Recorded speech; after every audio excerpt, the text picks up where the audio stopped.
Welcome back, dear viewers. We are discussing plus 2 biology. Today we will start with a new chapter number 8, that is human health and diseases. So, first of all, coming to health, early Greeks like Hippocrates as well as Indian Ayurveda system of medicines for a long time considered health as a state of mind and body where there was a balance of certain humors.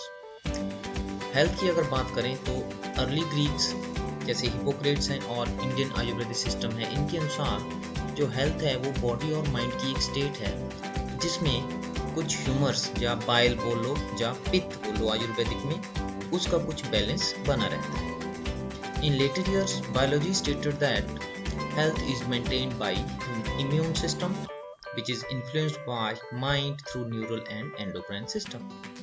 बाद में according to biology ऐसा माना गया कि जो health है ये immune system द्वारा मेंटेन की जाती है और जो इम्यून सिस्टम है उसको माइंड कंट्रोल करता है थ्रू न्यूरल और endocrine system. Hence, mind and mental state can affect our health.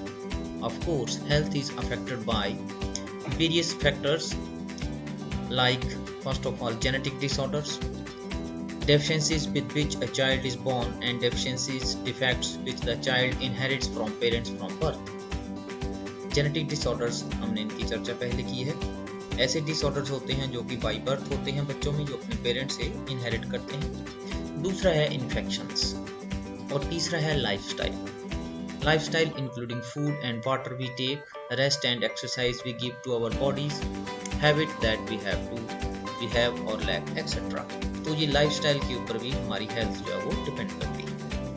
Health does not simply means absence of disease और physical fitness। तो हेल्थ का जो मतलब है वो सिर्फ इतना ही नहीं है कि हमें कोई बीमारी नहीं, ये इसका बहुत ज़्यादा एक ब्रॉड एक पर्सपेक्टिव है हेल्थ, इसके बारे में हम आगे देखेंगे अभी। So according to WHO world health organization, health can be defined as a state of complete physical, mental and social well-being and not merely an absence of disease or infirmity। तो WHO के दौरान according to WHO है, WHO के अनुसार health जो है वो एक complete physical, mental and social wellbeing है किसी भी इंडिविजुअल। मात्र बीमारी की अनुपस्थिति ही हेल्थ नहीं होती, बल्कि जो हेल्थ है उसमें फिजिकल, मेंटल और सोशल तीनों एस्पेक्ट्स जो हैं वो कंसीडर किए जाते हैं। इन तीनों एस्पेक्ट्स के ऊपर जो व्यक्ति है वो बिल्कुल पूर्ण रूप से स्वस्थ होना चाहिए। When people are healthy, they are more efficient at work. This increases productivity and brings economic prosperity. जब हेल्दी होंगे पीपल तो एफिशिएंसी उनकी ज़्यादा होगी, जिससे जो देश की इकोनॉमिक प्रॉस्पेरिटी है वो बढ़ेगी। Health also increases longevity of people and reduces infant and maternal mortality. लोगों की आयु जो है इससे बढ़ती है अगर अच्छी हेल्थ होगी तो। इन्फेंट और मैटरनल मॉर्टेलिटी जो हल्की उम्र में मर जाते हैं बच्चे और माताएं कुछ होती हैं, तो अगर उनकी अच्छी हेल्थ होगी तो उनकी भी जो मोर्टेलिटी रेट है वो कम होगा। Balanced diet, personal hygiene and regular exercise are very important to maintain good health. Yoga has been practised since time immemorial to achieve physical and mental health. ये आपको मालूम है। Awareness about diseases and their effect on different bodily functions, vaccination, immunisation बोलते हैं जिसको, against infectious diseases, proper disposal of waste, control of vectors and maintenance of hygiene in food and water resources are necessary for achieving good health. तो ये कुछ points हैं जिनको हम ध्यान में रखें अगर, तो हम अच्छी हेल्थ जो है good health we can achieve. Now coming to disease. Next, disease word अगर हम देखें तो इसमें दो पार्ट हैं। Dis ease, when a person is not at ease, मतलब जब वो आरामदायक परिस्थिति में ऐसे कंफर्टेबल फील ना कर रहा हो तो जनरल हम बोलते हैं कि वो डिजीज है। लेकिन इसकी डेफिनेशन क्या है? Disease is a disorder of the body that results from an infection, defective diet, heredity, environment और mental disturbance।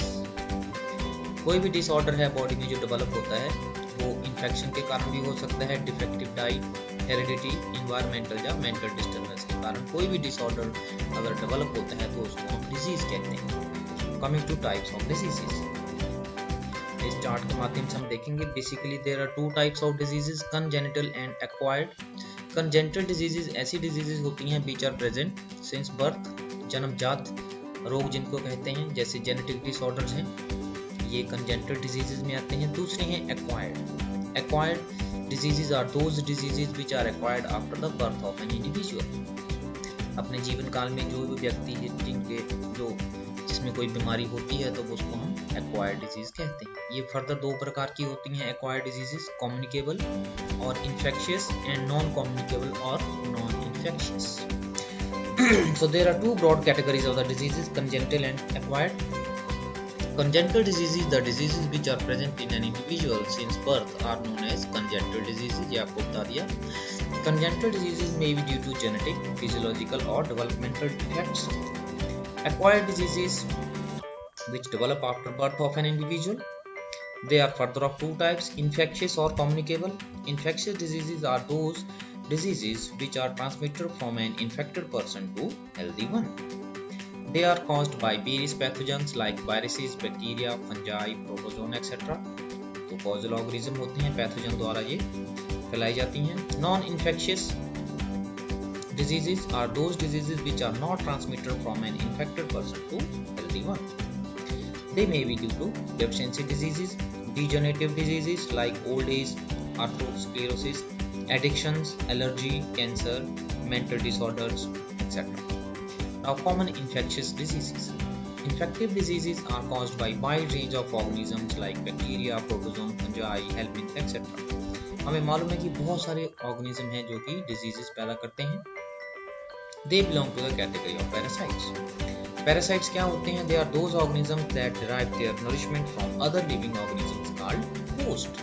दूसरे living organism से अपनी nourishment प्राप्त करते हैं, ऐसे जीव जो वो parasite कहलाते हैं। Disease causing organisms और parasites are called pathogens. तो ऐसे parasites जो disease पैदा करते हैं उनको हम बोलते हैं pathogen या disease causing organism simply. They have a specific point of entry into the body called portal of entry. अब बॉडी में स्पेसिफिक पॉइंट होते हैं जिनके द्वारा जो पैथोजन है वो इन्वेड करता है या एंट्री करता है, जैसे नोज है, माउथ है, स्किन है। स्किन कैसे? जैसे कट लग जाता है अगर हमें किसी स्किन में, तो वहां से बहुत सारे माइक्रो ऑर्गेनिज्म अंदर जा सकते हैं। After entering the body, pathogen starts multiplying and interfering with the normal vital activities of the body. क्या होता है, जब पैथोजन बॉडी के अंदर जाता है तो जो बॉडी की नॉर्मल फंक्शनिंग है उसके साथ ये इंटरफेयर करता है, जिससे क्या होगा, जो बॉडी में मॉर्फोलॉजिकल और फिजियोलॉजिकल डैमेज होगा। For entry into the body, multiplication and obtaining nourishment from the host, pathogens have developed several adaptations. अब बॉडी में एंटर करने के लिए, बॉडी के अंदर मल्टीप्लाई करने के लिए और बॉडी से नरिशमेंट लेने के लिए जो पैथोजेंस होते हैं उनमें बहुत सारी अडेप्टेशंस होती हैं। Now coming to mode of transmission, it may be direct or indirect. Direct transmission में क्या होता है? In direct transmission, the pathogen reaches the human body directly without any intermediate agent. It may reach the body through direct contact, जैसे ringworm है disease, droplets के through, common cold या influenza के case में, सॉइल, टेटनस के case में, animal bite जैसे rabies के केस में। मीन्स कोई भी इंटरमीडिएट इसमें एजेंट इन्वॉल्व नहीं होता। जो डायरेक्ट